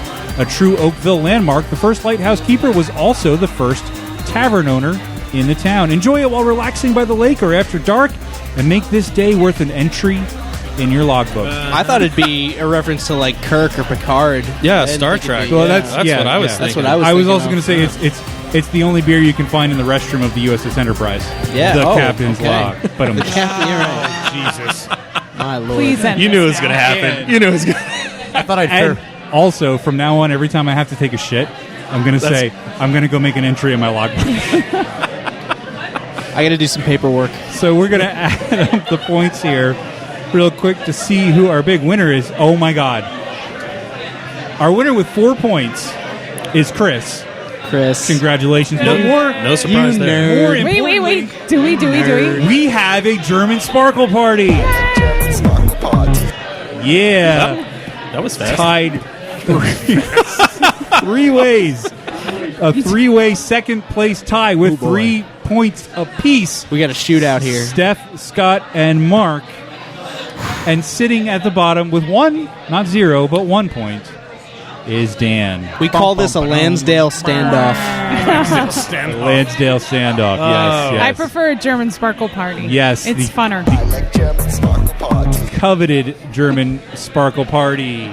While you're Sparkle Partying, fire up your computation device and go to www.patreon.com/beerbusters and sign up to become a Beer Busters patron and get cool behind-the-scenes perks, which we didn't mention at the top of the episode. I'm realizing that now. Nor did we mention Audible. So also go to audibletrial.com/beerbusters and get your free 30-day trial of Audible. Woohoo! Yep, and because Wayne's better at advertising than I am. No. Know your beers. Steph, what do we have? Well, Danis the Manis, with Thanksgiving just around the corner, it's time to think about what you're going to bring to the table. That perfect Thanksgiving beer. Here's an easy-to-find list. Emphasize easy to find, so these are not for Chris. Delicious beers that will pair nicely with each course of Thanksgiving dinner. So let's start with the appetizer. To pair with starters and snacks like roasted and salted nuts or cheese, try a clean malty Oktoberfest beer like Fest Beer from Victory Brewing Company, Great Lakes Oktoberfest, or Sierra Nevada Oktoberfest, or perhaps a refreshing Belgian wit beer like Allagash White. A style that pairs nicely with stronger cheeses and salty snacks is the rye beer with its malty base and spicy rye notes. Try Founders Red Rye IPA, Rye on Rye from Boulevard Brewing, or Cain and Abel from Two Brothers Brewing Company, which coincidentally I think we had on episode 3. Wow. What? Math. Wow. For really stinky cheeses, try a Belgian dark strong ale with their dark candy sugar and dark fruit notes. I like Chimay Grand Reserve, the blue label people, Raison d'Etre from Dogfish Head, or Trogues Mad Elf. You can't go wrong with a good Mad Elf this time of year. For a beer that complements salads, featuring apples, pears, or cranberries, try a Belgian-style golden strong ale with its fruity esters and spicy yeast character. Try Duvel, Russian River Damnation, or Alesmith Horny Devil. A great German Hefeweizen also pairs really nicely with salads. My favorite, of course, is Franziskaner. Of course. For heavier dishes like bread, stuffing, garlic mashed potatoes, or sweet potato casserole, try an earthy, malty quad. I recommend Sticky Monkey from Firestone Walker, Avery's The Reverend, or Weyerbacher's Quad. If you prefer a lighter pairing, try a Czech Pils like Oscar Blue's Mama's Little Yellow Pills. Looking for dessert in a glass? Try a roasty, chocolatey, satisfying Imperial Stout. Stone's Imperial Russian Stout, Old Rasputin Russian Imperial Stout from North Coast Brewing, or 1050 from Oscar Blues are great options. Still thirsty? Sip on a nice boozy barley wine by the fire after dinner. Try Trogues Bourbon Barrel-Aged Flying Mouflon or Eldorado from Firestone Walker.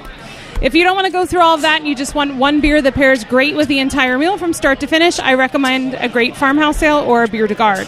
Farmhouse ales like Hennepin from Brewery Omegang, Saison Dupont, or the Brewery Saison Roux are great options, or a tasty bière de garde like Oro de Calabaza. Thank you, from Jolly Pumpkin. Artisan ales or Avant-Garde from the Lost Abbey are some of my favorites. But no matter what you choose, make sure it's a beer that you love. Let us know your favorite Thanksgiving beer. Tag us on social media or shoot us an email. Yeah. Peace out. Yeah. Calabaza is Spanish for pumpkin. Yeah, I know. I didn't know that. I know. Neither did I. You know, I knew that. I can say it, I just can't read it. You know, I had a math teacher in high school whose last name was Pepino, and that's Spanish for cucumber. Oh, I used to give him a hard time for that. Haunting. Cucumber. It is haunting. Mister. all the Spanish we took in high school, you think we'd know this stuff. Yeah. Well, now that we're talking about all these beers, I feel like I could use another beer. Should we beer? We shall. Let's beer. How are your levels, Dan? Beer me! Round 2, fight. All right. My only wish was that you had said that when there was nothing else going on, Yeah, so I'm we sorry. could use that as a sound clip. I can still Him just- isolate it. Him just saying, "Higher levels, Dan." That needs to go on the soundboard. That will be in future episodes. All right. I want to be a soundboard boy. There will be sound bites, but so there's a couple beers that have materialized in front of us, and I've been told one of them should have been served in 40-ounce glass container with screw cap. Should have been. Shoulda, woulda, coulda. Shoulda, woulda, coulda. Exactly. So it is the aforementioned 40 ounces to freedom. So there's two that look similar. Which of these is it? your right hand. That's is the 40 ounce. All right. Cool. Thank you. You'll know when you smell it. Oh yeah. Yeah, that smells like it should be in a paper bag. Yeah. In the best way possible. In a good way. In the best way possible. I remember when we were ready to keg this, when it was in the Bright, I hooked up the kegging line and everything, and I blew a little bit off into a bucket, and I could smell it, and I just started laughing because I knew that we nailed the malt liquor. Nice. Of which I am very well versed. It is very malty and very sweet, and if this had been in a 40 when I was in college, goddamn would I have been in trouble. Right? Yeah.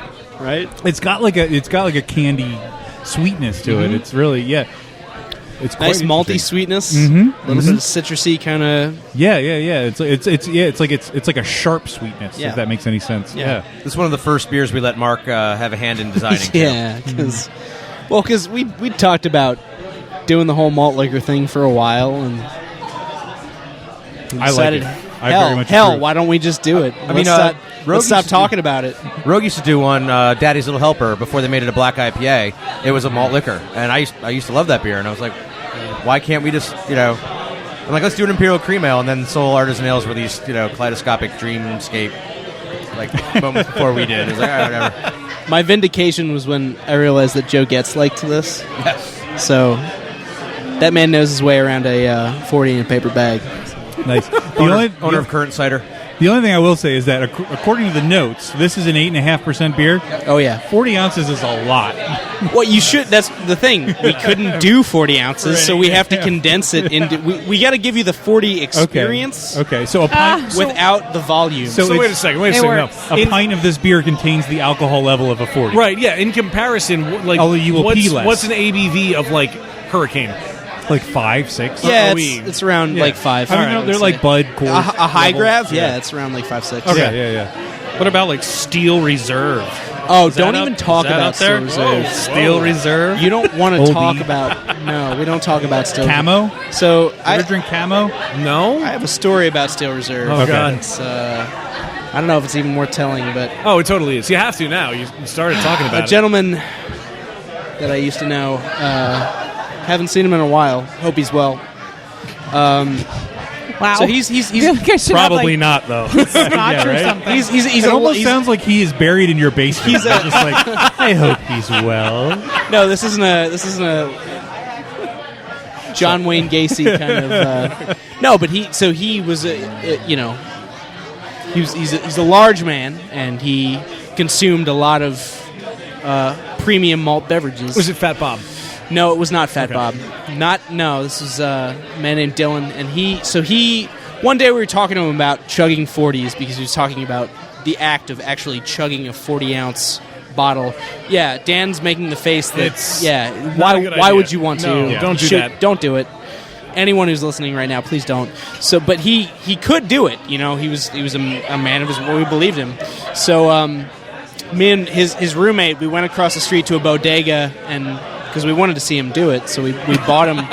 While we're standing in line at this bodega, John turns to me and he says, "What's the worst 40 that we could possibly buy?" And there was a gentleman standing there sipping on a Coors Light pounder who was overheard the conversation. He was like, "Oh, you want Steel Reserve?" He was like, without question, he was. You guys want Steel Reserve? I drank that once. That shit had me crying. Was the exact quote. And so we were like, okay, one Steel Reserve, please. Pay the $2 or whatever it was. And so Dylan had a broken foot at the time, and we threw on Crazy Train to get him amped up after we'd cracked the 40 to let the carbonation sort of die down so he could actually chug this. He gets about halfway through and stops, and then tries to keep going, and then hobbles to the trash can and just starts projectile vomiting. Of course. And we were on the ground crying, laughing, because he was hobbling with his broken foot to the bathroom, puking all over the carpet. Just pure malt liquor. That being said, this beer will not make you do that. 40 ounces of freedom. Try it. You'll love it. It's quite good. I actually really like it. Yeah. One of our old wholesalers. Anyway. One of our old wholesalers has a one of their sales reps titles as Urban Malt Ambassador, and all they do is they peddle malt liquor to the various bodegas and bottle shops in Philadelphia. Nice. Well, So are we doing the lager next? No, I was going to save the We're lager saving for that for a last. palate cleanser. So we get to do this So this next one, dark deliciousness. this next one is called Rebirth of the Cool.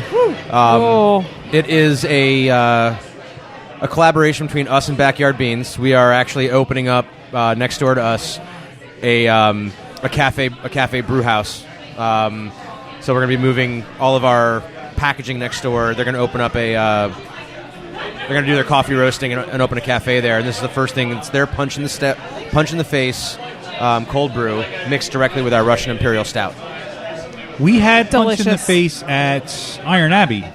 Yes, they have Which it on. we Talk to didn't Chris mention. about Iron You Abbey. used to work there, right? Yes. That was in our notes, and he didn't come up in the interview. Yeah, the loft where they have the They have the cans loft? up and a lot. Well, they well, no, the room, like the beer. It's called the Loft, yeah. the beer humidor is. room with the controlled lighting and the. the beer cellar. That's Talk to Chris about that. it's a wonderful place. It's awesome. It's like a candy shop. It's one of my favorite. It really. I mean, the stories. Punch in the Face has been on tap there for a long time, and Matt, who's the owner of that company, came in one night. I think it was like a Monday night, a nothing night in the industry essentially, and he said, "I do cold brewed coffee on nitro," and we were all like, "That's nice," and he said. It's like, no, you don't understand. Yeah, and he said, "Listen, I have a setup outside. If you let me set it up here for one night, I guarantee you'll never take it down again." So after we got done laughing, we were like, "Sure, why not? Go ahead." Yeah. It was slow. What the hell? He set it up, and I think it took about 8 seconds for the first person to be like, "What is that?" Yeah. As he's pouring it out into a glass.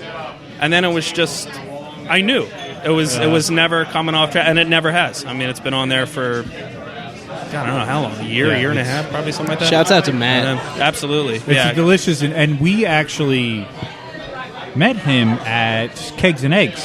He was like right next to us pouring Was his that the same guy? coffee on nitro. It was back Yeah, there. he's kind of a creeper. There so. can't be that many coffee on nitro. And I think we In a ran good into him way. again at another fest later. But yeah, it's delicious.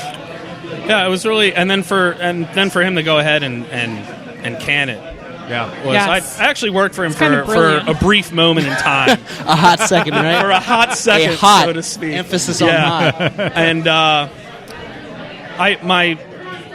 my job was essentially to bottle a cold brew for the 3 Whole Foods that he was in, and that was a lot for one guy. And as my station was set up right next to the coffee roaster, which is like standing next to the surface of the sun for however many long. And Chris doesn't do heat well. I'm not. I'm what's known as a larger individual, air quotes, and it just He's a big, wasn't beautiful man. Yeah, it just wasn't. It wasn't working out. But after work, I used to bring in beers from my collection or some homebrews or whatever, and we used to sit out on this deck in the industrial park. And he used to say, one day we're going to be in more than 3. We're going to be a whole lot more. And I was like, well, He called his I shot. tried. He really did. And now he's in, I don't know how many. 51 Whole Foods. 51. Wow. Yeah. Wow. Yeah. Wow, He knew that's what he amazing. wanted and he took it. Yeah. I respect well, like I that. said, I was aware of the company, but I didn't even realize that it had expanded that far. That's amazing. That's Very yeah. fast. So It's we're- a good product. Yeah, it And is. no And one it's else is unique. Yeah. Yeah. He does a hopped one too. A hopped cold brew. yeah. Oh, wow. Wait, a hopped hopped cold brew? version. Interesting. That we have not had. No, that we haven't had.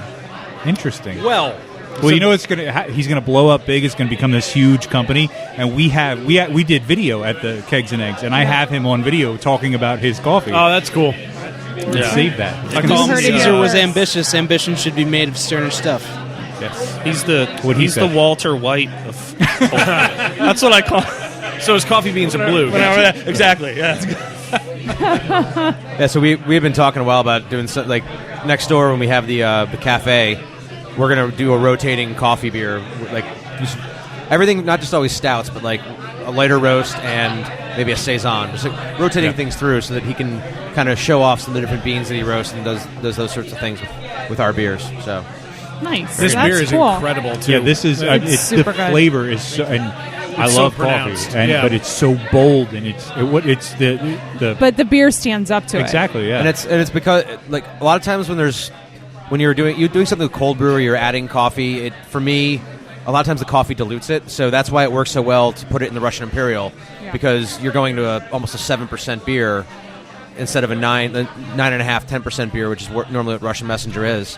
And then there's so much coffee notes in the Russian Messenger, it all kind of complements, and that's one thing. Sometimes coffee like cancels out, or you get the wrong characteristics if you're cold steeping or if you're using the wrong bean, that kind of stuff. Yeah, So. the last batch of Russian Messenger we did, the first thing I said when we tasted it was espresso bean. So I think that So it works perfectly, It yeah. works really well together. You know, it's amazing. I just gotten the aroma, and this is one of those things that it might not sound positive at first, but I think it's amazing because of the bit of sweetness you get from the stout with the coffee. It reminded me of like having breakfast at a diner. Not that diner coffee. That's a beautiful thing. Not that diner coffee is known for being fantastic, but I think it's like it perfectly encapsulates that delicious breakfast at a really cool diner. Welcome to Twin Peaks. Exactly. This is, Coming back on the air? dare I say, a damn fine cup of coffee. Yeah, we're looking forward to canning it. We've got it works out well with. So we mentioned Joe Getz before, and Matt and I share Joe Getz as a designer for a lot of labels. So whenever we do anything that's got the shrink sleeve, it's usually designed by Joe. So it's really easy to take. We'll tell him what we're going to do. We'll give him, here's Matt's logo, here's our logo, and Joe does his magic. Joe Getz is a beautiful, gentle giant of a man, and I'm not afraid to say it. This beer is fantastic. Thanks. I'm really loving this. This is really good. All right, but it doesn't matter what we've had all night. I'm going to judge you on the lager. Oh, sorry. That's fine. true. Sorry. here we go. I think that's Go right only ahead. fair. That's fair. We That's welcome fair. it. Yes. And so this one, I have to say, I always like when, and I know you guys said it earlier, you guys are big into the community, but I like that it's just simply Lansdale Lager. Yes. It's alliteration, but it's also hometown, and it probably means... How well does this one sell for you guys? Is it like a big hit with everybody here? So we didn't want to do a lager to start. The idea was that they take too long, and we had this guy Bobby Holiday that would come in, and he was a Coors Shouts Light out drinker. to Bob Holiday. Bob will never hear this. Bob's 80 years old. Bob's not gonna hear it. God bless him. He's in here 3 times a week, 4 times a week. Yeah, so What's Bob that pod thing you do?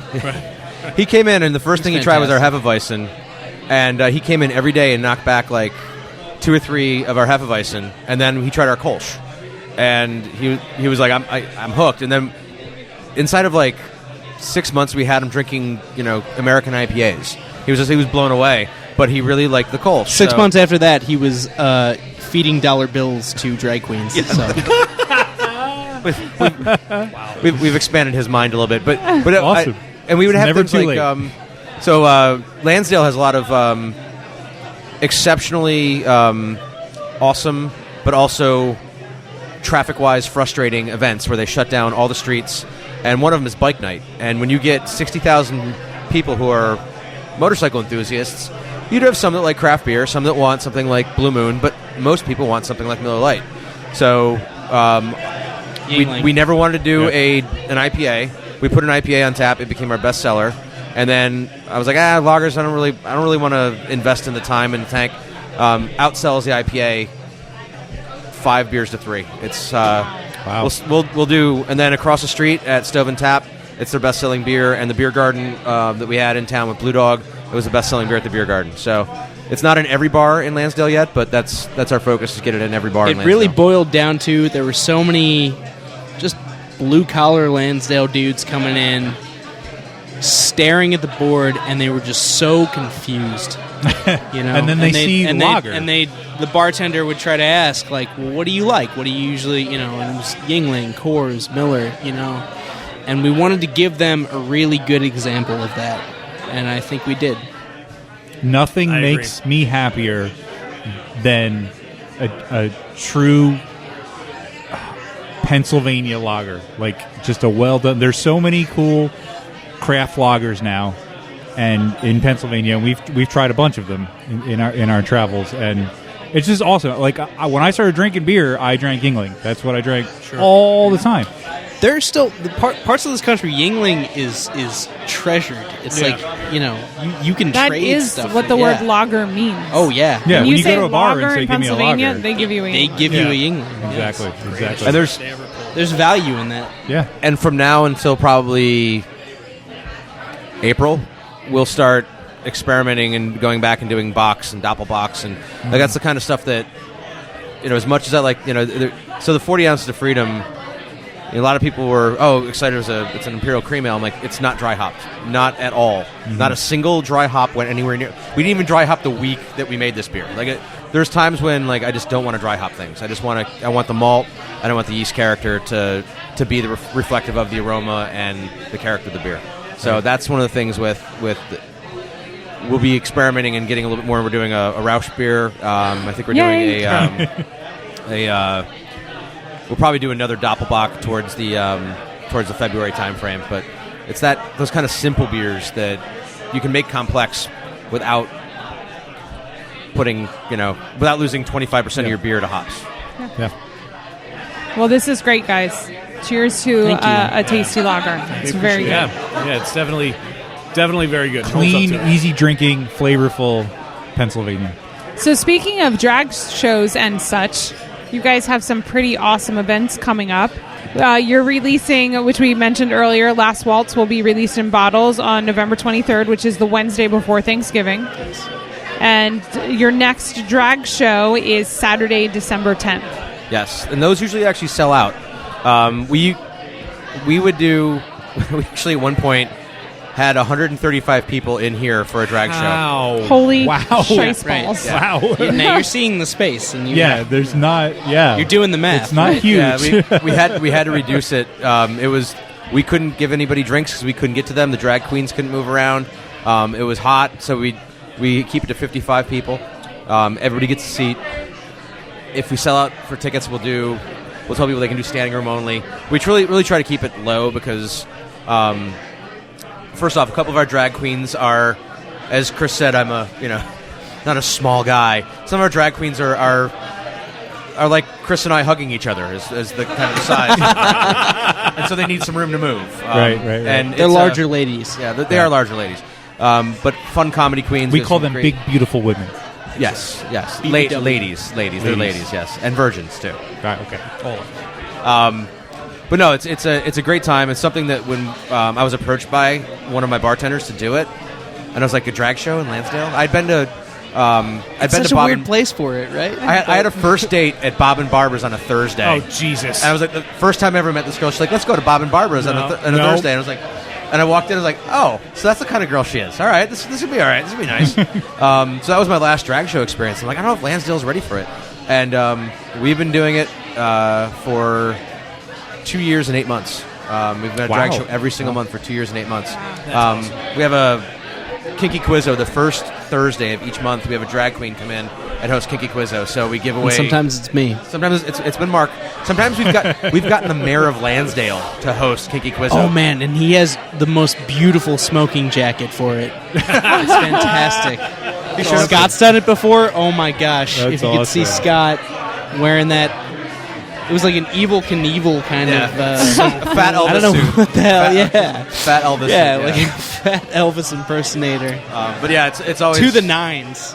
It's always fun. I usually get. I remember we were talking about alternative marketing at the Brewers of PA, and I'm like, yeah, so we do a Kinky Quizzo, which is fun. You get some people in, and you give away some cock rings and some dildos. Give away some butt plugs. And, you know? and people It's like fun. people like what? Like, yeah, and I always tell people when we start, I'm like, I don't buy these. These are shipped Yeah, to me. these get sent to You're not us. going to see me at Adult World like culling through the racks. I'm not digging through the Digging dildos. through the crates. Yeah.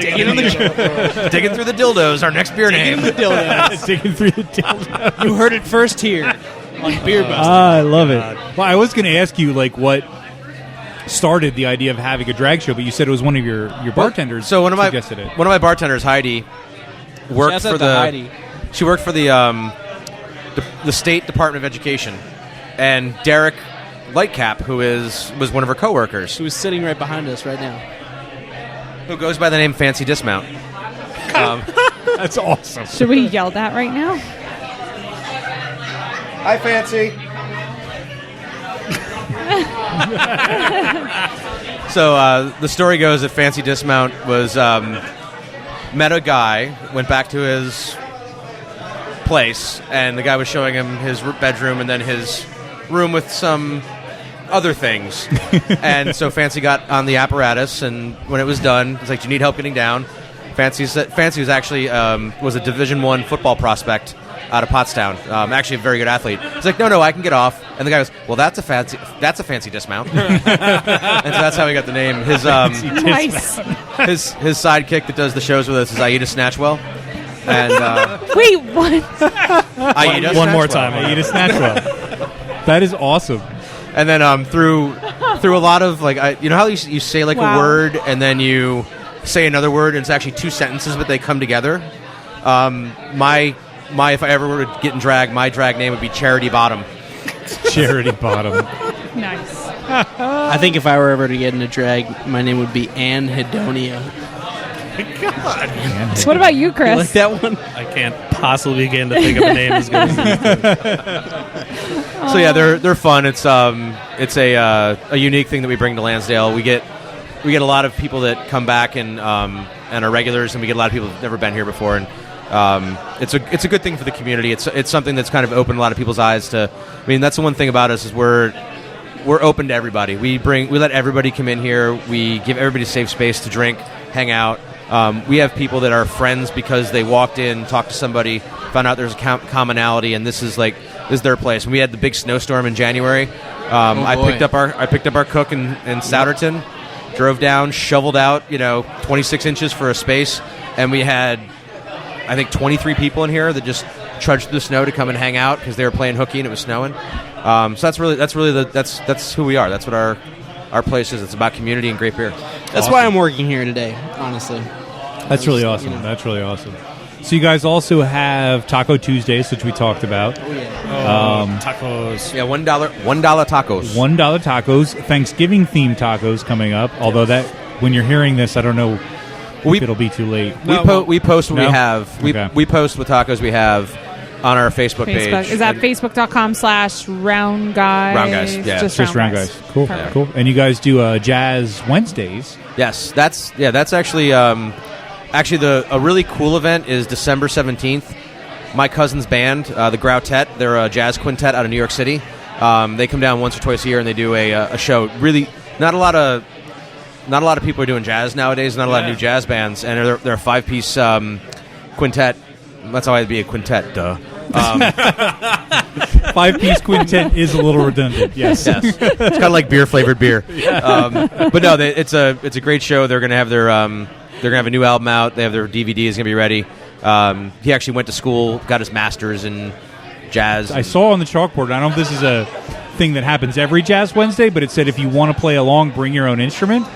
Yeah, it's a jam. Absolutely. Like so, just like whenever, like if you come in, you can cut in. Yeah, that's pretty But awesome. make sure you can play. Yeah, the one band leader, he brings a vibraphone, and it's like 1964. Yeah, right. Like It's and Eric just I'm pounds. sure that it's thing. not cheap.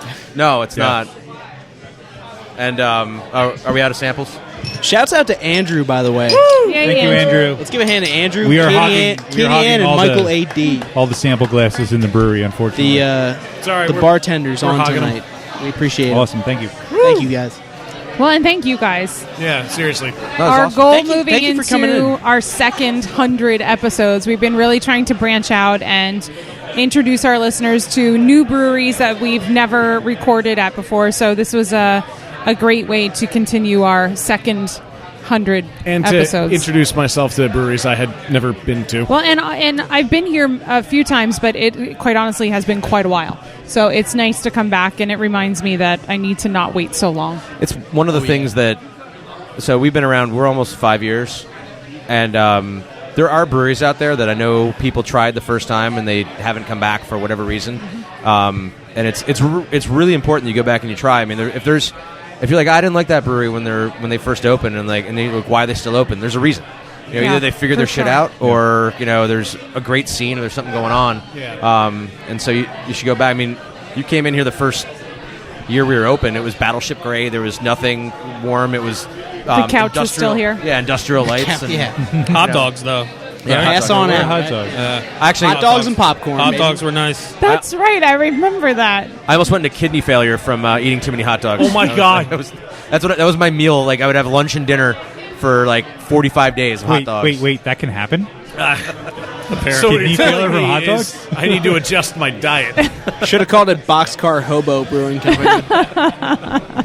I think Jamie Robinson would be upset with me if I did that. Yeah. Oh yeah. Probably. Speaking of, we'll be there soon. Yes, we will. taste of things to come. Shouts Yes. out. Yeah. Of course. Well, I've had fun. Me It's been too. awesome. Yeah. Come on back sometime. Yes. guys. Definitely. Yeah. Absolutely. Yeah. We will come back. We will Drink We're lager. a fun group of rascals. drink. You are a fun I group of have, rascals. I have definitely Absolutely. learned that. Absolutely. Doesn't even have to be a podcast. You just come in. You just hang out. Can I just bring the mics anyway? Yeah, we'll bring Yes. them. Yes. We'll I talk will like say, this. absolutely. One of the best things about doing the podcast, either out at like a brew pub like this or at like a beer fest, is that we can all hear each other Yeah. over the Over crowd all of because we this have shit. microphones and headphones. We Yeah. don't have to shout at each other to hear Yeah. each other. It's like fantastic. It's kind of like a silent disco, but it's podcast. Yeah, exactly. Exactly. We, That's when I- we especially- do a silent disco twice a year, and that's usually Seriously? Yeah, we do a silent Oh, disco. that's so yeah. That's cool. fun. We do it New Year's Eve, and we do it our anniversary Anniversary party. So. That's awesome. So, of course, Facebook Round Guys. But Yeah. Twitter, Instagram. Yeah, we do. Chris does a lot of the Instagram stuff. Snapper chatters or any of that stuff. Snapper Chatters is coming up. All right. Yeah. Wow. Yeah, you guys are going to get lots of dick pics on your Oh Snapchat. Nice, shit! nice. Oh shit! Indeed. Tons. That's called Tuesday here. Oh. Tuesday. Also Taco Tuesday, so it kind of Yes. Very Tacos and dick popular day. pics. Yeah. Tacos and dick pics every Of course. Tuesday. Of course. Well, before there are any dick pics, we should probably actually again thank Audible for sponsoring Yeah. this episode. Why don't we do that? Why don't you guys head on over to audibletrial.com/beerbusters and download an audiobook. Get some culture in your lives. Yes. And while you're at Stop it, listening to this bullshit and while listen to you're like slashing Charles Dickens Beerbusters, or why don't you something. go to patreon.com/beerbusters and open up your wallets and give us some damn money? The fuck Yes. did I start? What? We're- what we're- the we're- hell We're happened? just switching trading- roles tonight. we're trading plugs. We're all doing each other's plugs. As Dan hands me the Take soundboard. it. All Take right, it. all I right. trust you. All right. Oh shit. Outro. Unfortunately, my friends, this brings us to the end of another episode of Beer Busters. And you know what, guys? I have been so excited to come here, You dick. and it has been such a great time. All the beers were really smooth. Thank you. And thanks so much for being on the podcast. You guys have no idea. This is all inside jokes. I'm sorry.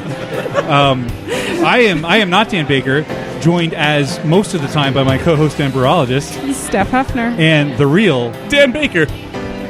Thanks again, guys. We've had a great time. And as always, out there in the podcastiverse, no squids were harmed in the making of this episode. Until next time, we bid you adieu.